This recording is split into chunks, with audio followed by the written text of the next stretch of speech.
Olá, que tipo de pessoa você quer ser? Como é que você quer terminar os seus dias aqui na Terra?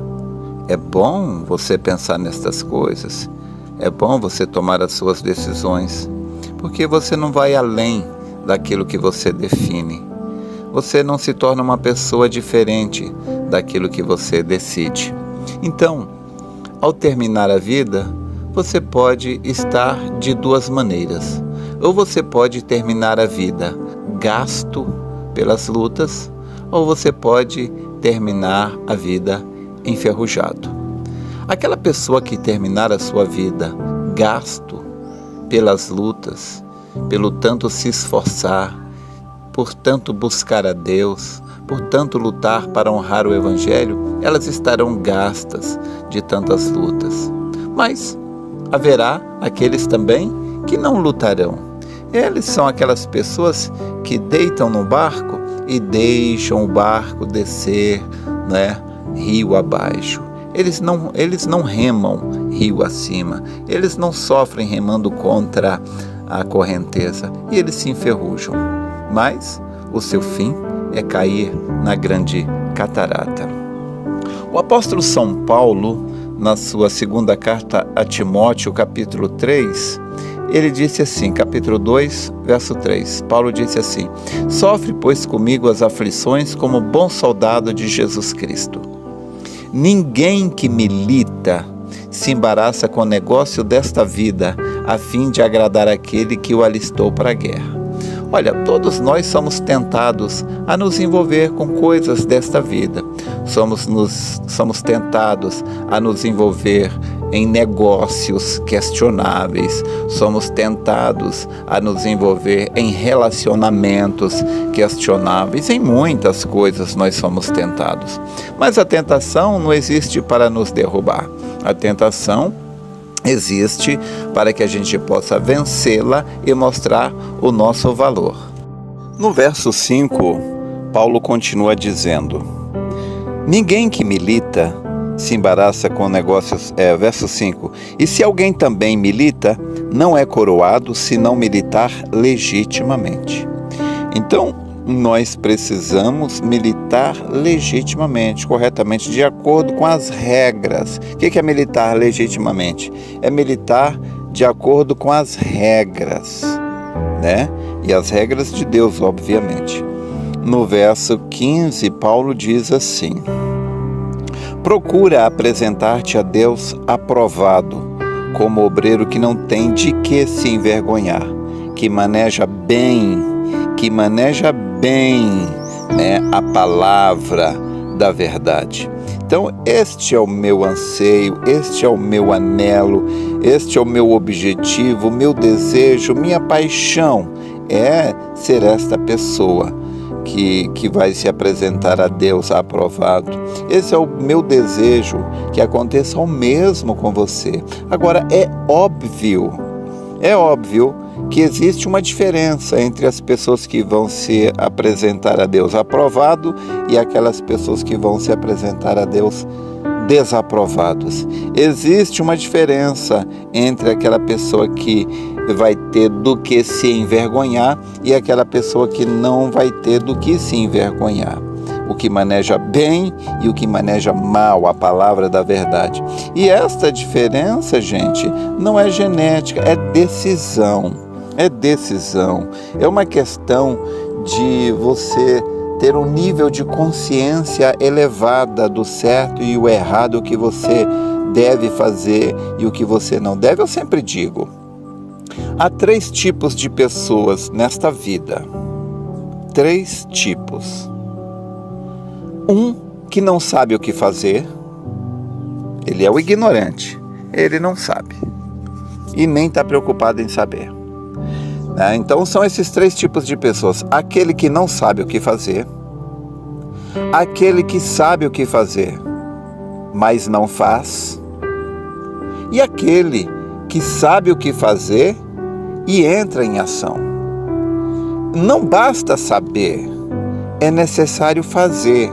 A vida não te paga pelo que você sabe, a vida te paga pelo que você faz.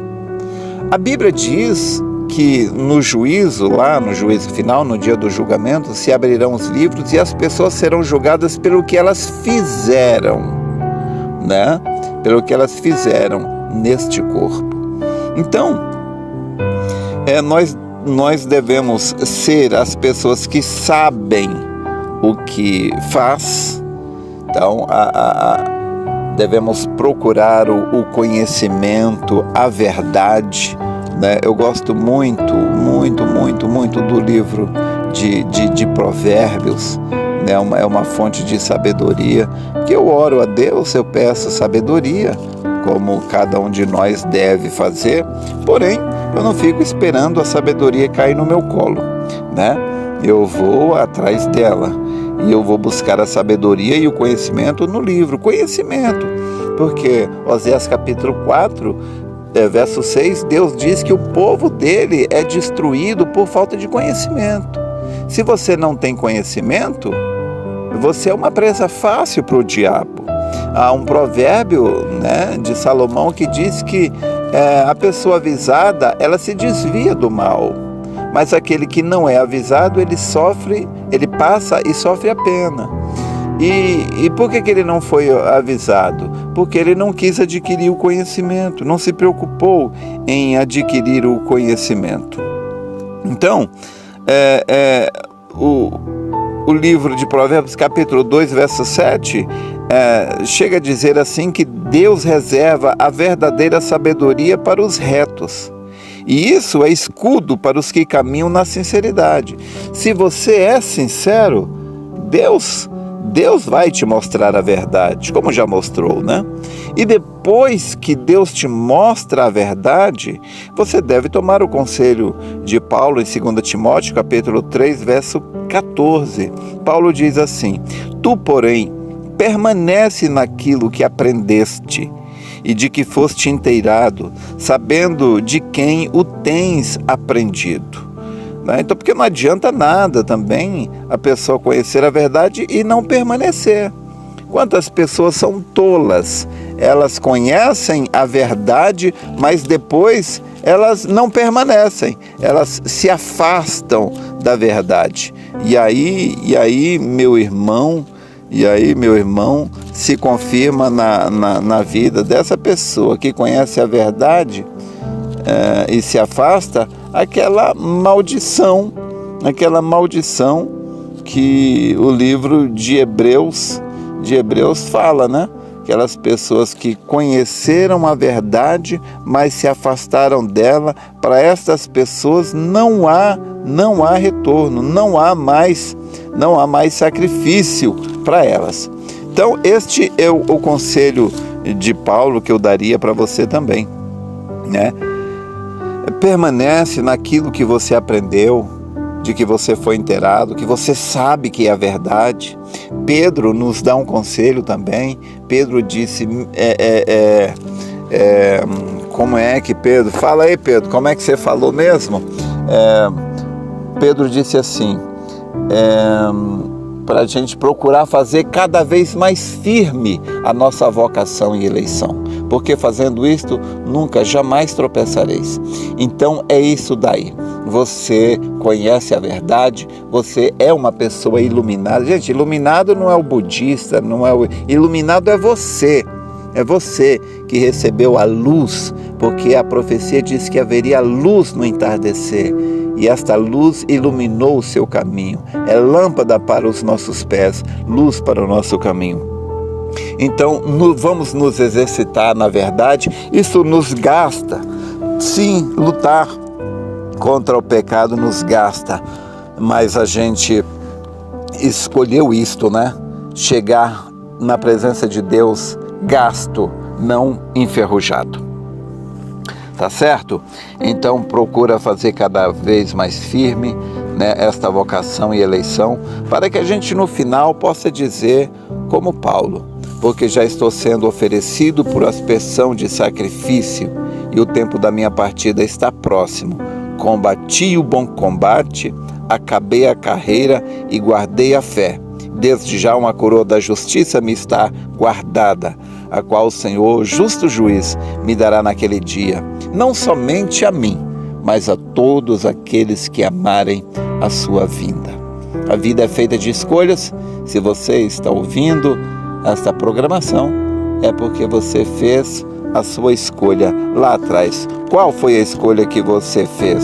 De militar legitimamente, de procurar apresentar-se a Deus aprovado como obreiro que não tem do que se envergonhar. Eu sei que você, assim como eu, tem do que se envergonhar, que são os nossos erros, nossas falhas, nossos pecados. Porém, lembre-se do que João disse na sua primeira carta, capítulo 2, João disse: filhinhos, escreva-vos para que não pequeis, mas se pecar, temos um advogado para com o Pai, Jesus Cristo, o justo.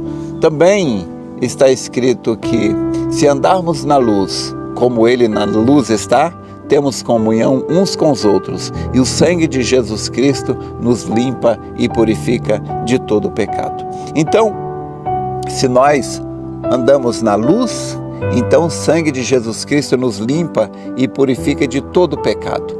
E nós não seremos encontrados nus, porque nós tomamos a vestidura de Jesus Cristo, que Isaías falou no capítulo 31, verso 1, capítulo 30, verso 1, Isaías disse: ai dos filhos rebeldes que tomaram conselho, mas não de mim, mas se cobriram com uma vestidura, mas não do meu espírito, para acrescentar pecado a pecado.